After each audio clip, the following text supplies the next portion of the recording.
अस्सलाम वालेकुम, this is सुभान तारिक। आप देख रहे हैं लेट्स अनकवर। आज से हम स्टार्ट करने जा रहे हैं माल्टा की डिजिटल नोमैड सीरीज। आप लोगों को इस सीरीज के अंदर मैं ए टू जी प्रोसेस बताऊंगा कि कैसे आप अपना डिजिटल नोमैड वीजा अप्लाई कर सकते हैं माल्टा का, और उस एप्लीकेशन में क्या प्रोसीजर्स हैं और इसके बेनिफिट्स क्या है, ये सब कुछ आपको इस सीरीज के अंदर पता चलेगा। तो ये इस सीरीज की फर्स्ट वीडियो है, तो इसके अंदर हम डिस्कस करेंगे कि डिजिटल नोमैड कौन होता है और माल्टा किस वजह से बेस्ट है, आपको डिजिटल नोमैड वीजा माल्टा का क्यों लेना चाहिए, और इसके अलावा और भी चंद चीजें हैं जो हम इस वीडियो के अंदर डिस्कस करने वाले हैं। तो सबसे पहले हम बात करते हैं कि डिजिटल नोमैड होता कौन है। डिजिटल नोमैड आपके और मेरे जैसे लोग होते हैं जो लैपटॉप और इंटरनेट के थ्रू दुनिया के किसी भी कोने में अगर बैठे हो तो वहां से वो अपना काम कर सकते हैं, अपनी जॉब कर सकते हैं या अपना बिजनेस रन कर सकते हैं। इस तरह के लोगों को डिजिटल नोमैड कहते हैं। अब अगर आप फ्रीलांसर हैं, आप ई कॉमर्स का बिजनेस करते हैं, आप कोई कंसल्टेंसीज देते हैं ऑनलाइन, आप यूट्यूबर हैं, आप वीडियो एडिटर हैं, आप किसी भी तरह का ऐसा काम करते हैं जिसमें आपको किसी फिजिकल ऑफिस की जरूरत नहीं है, आप वो काम दुनिया के किसी भी कोने में बैठ के कर सकते हैं।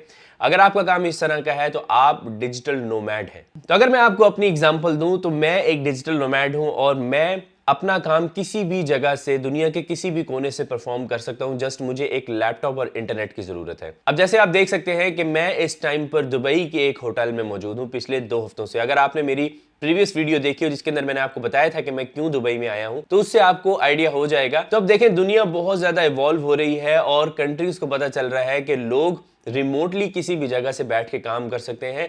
और इस तरह के जो लोग होते हैं ये अगर हमारी कंट्री के अंदर आएंगे तो यहां पर आके ये स्पेंडिंग करेंगे, हमारी कंट्री को प्रमोट करेंगे। तो इसलिए ये जो कंट्रीज हैं ये चाहती हैं कि आपके और मेरे जैसे लोग इन कंट्रीज के अंदर जाए और वहां जाके इनका कल्चर एंजॉय करें, और वहां पे बेसिकली इकोनॉमिक एक्टिविटी जब स्टार्ट होगी तो उनकी कंट्री को बेनिफिट होगा। अब बेसिकली बहुत सारी ऐसी कंट्रीज हैं जो डिजिटल नोमैड वीजा जो है वो प्रोवाइड कर रही हैं, जिसके अंदर हम अगर बात करें तो सबसे पॉपुलर जो वीजा है वो है पोर्चुगल का। उसके बाद अगर हम दुबई की बात करें तो दुबई में भी डिजिटल नोमैड वीजा है, माल्टा का भी है, इसी तरीके से इटली का है, तुर्की ने भी अभी रिसेंटली डिजिटल नोमैड अनाउंस किया है, ब्राजील का है, और भी बहुत सारी कंट्रीज जो हैं वो डिजिटल नोमैड वीजा जो है वो दे रही हैं। इसमें आप लोगों ने चूज करना है कि आपके लिए बेस्ट कंट्री कौन सी है और आप किस कंट्री के अंदर जाना चाहते हैं। ठीक है, इसकी कुछ रिक्वायरमेंट्स हैं जो हम आगे नेक्स्ट वीडियो के अंदर डिस्कस करेंगे, लेकिन आज की इस वीडियो में मैं बस अभी ये बता रहा हूं कि मैंने माल्टा को चूज क्यों किया था। बेसिकली मेरे पास ऑप्शन दुबई की भी थी, मेरे पास पोर्चुगल की भी ऑप्शन थी, इसके अलावा स्पेन का भी था, बहुत सारी और कंट्रीज के भी डिजिटल नोमैड वीजा थे,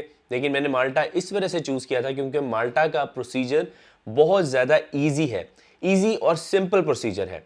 इस प्रोसीजर के अलावा एक और भी चीज ये है कि आपको यहाँ पर यूरोप की टेम्परेरी रेजिडेंसी मिलती है 1 ईयर की, और आप उस टेम्परेरी रेजिडेंसी को एक्सटेंड कर सकते हैं 4 ईयर्स तक। मतलब अगर आप डिजिटल नोमैड की रिक्वायरमेंट को फॉलो करते रहते हैं, इसको पूरा करते रहते हैं, तो आप अपनी जो वो टेम्परेरी रेजिडेंसी है वो 4 ईयर तक आप रिन्यू कर सकते हैं। और दूसरी बात अगर हम यहाँ पर पोर्चुगल की करें तो पोर्चुगल के अंदर बेसिकली प्रॉब्लम ये है कि उसकी अपॉइंटमेंट आपको बहुत ज्यादा लेट मिलती है। आपने अगर आज अप्लाई किया है तो शायद आपको 1 साल लग जाएगा इसका प्रोसीजर कंप्लीट करने में, लेकिन माल्टा का जो प्रोसीजर है ये थोड़ा सा फास्ट है।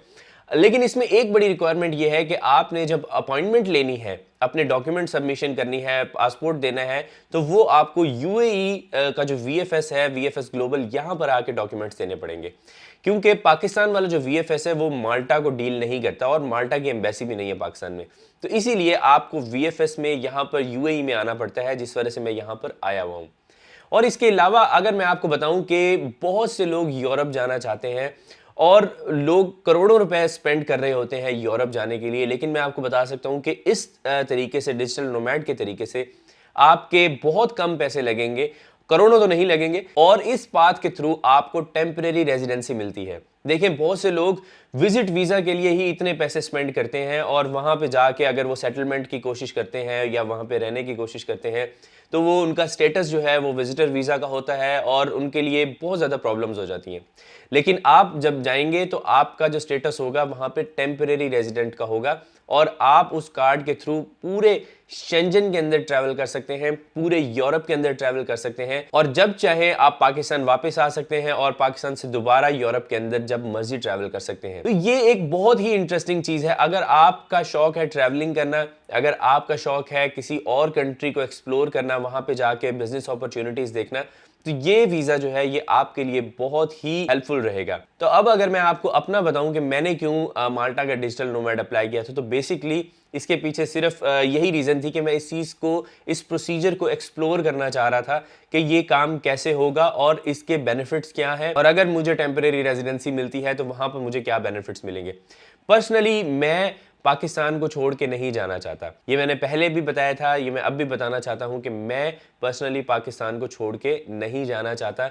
मेरा जो काम है वो पाकिस्तान में भी वैसे ही चल रहा है। अगर मैं दुबई में हूँ तो मेरा काम उसी तरीके से मैं इसे रन कर रहा हूँ, और अगर मैं माल्टा और यूरोप में जाता हूँ तो वहाँ पर भी ऐसे चलेगा। तो ऐसी भी पॉसिबिलिटी है कि शायद मैं यहाँ से वीज़ा लेके माल्टा ट्रैवल करूँ और फ़ौरन वापस आ जाऊँ, या शायद माल्टा ट्रैवल ही ना करूँ। तो बेसिकली मेरा गोल वहाँ पे जाके सेटलमेंट का नहीं है। आपका गोल क्या है ये आपने खुद डिसाइड करना है। अगर आपके पासपोर्ट के ऊपर शेंजन की स्टैंप लगी होती है तो आपके लिए और बड़े वीज़ाज लेना आसान हो जाते हैं, जैसे यूएस का वीज़ा आपके लिए ईजी हो जाएगा, कनाडा का वीज़ा ईजी हो जाएगा। तो माल्टा का डिजिटल नोमैड ये आपका फर्स्ट स्टेप हो सकता है। आप इसको चूज करें और उसके बाद फिर आगे की तरफ जाएं और आगे देखें कि किस तरीके से आप दुनिया एक्सप्लोर कर सकते हैं, अगर आपका गोल ये है। तो मैं यहाँ पर एक और भी चीज़ आपको बताना चाहता हूँ कि आपको अगर इस वीज़ा से रिलेटेड किसी भी किस्म की इंफॉर्मेशन चाहिए या आपने ये वीज़ा प्रोसेस करवाना है, तो आपको मैं यहाँ पर माल्टा के ही एक एजेंट की डिटेल यहाँ पे देने वाला हूँ।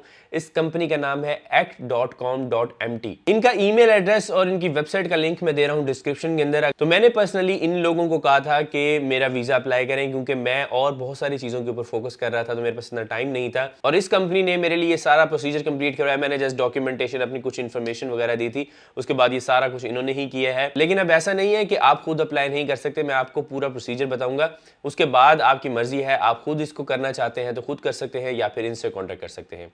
तो नेक्स्ट वीडियो के अंदर हम डिस्कस करेंगे कि इसकी रिक्वायरमेंट क्या है, माल्टा के डिजिटल नोमैड वीजा की रिक्वायरमेंट्स क्या हैं। अगर आप उस रिक्वायरमेंट के ऊपर पूरा उतरेंगे तो फिर आप यहां पर अप्लाई कर सकते हैं। तो इस वीडियो को आपने अपने उन सारे फ्रेंड्स एंड फैमिली के साथ शेयर करना है जो डिजिटल नोमैड हैं और वो माल्टा में जाना चाह रहे हैं, यूरोप ट्रैवल करना चाह रहे हैं, टेम्परेरी रेजिडेंसी लेना चाह रहे हैं। उनके साथ इस वीडियो को लाजमी शेयर करें और हमारे चैनल लेट्स अनकवर को लाजमी सब्सक्राइब करें और बेल आइकन पर लाजमी क्लिक करें, ताकि जो नेक्स्ट वीडियोस आएंगी उनका फौरन आपको नोटिफिकेशन आ जाएगा। तो नेक्स्ट वीडियो में आपसे मुलाकात होगी, तब तक के लिए अपना ख्याल रखिएगा। अल्लाह हाफिज।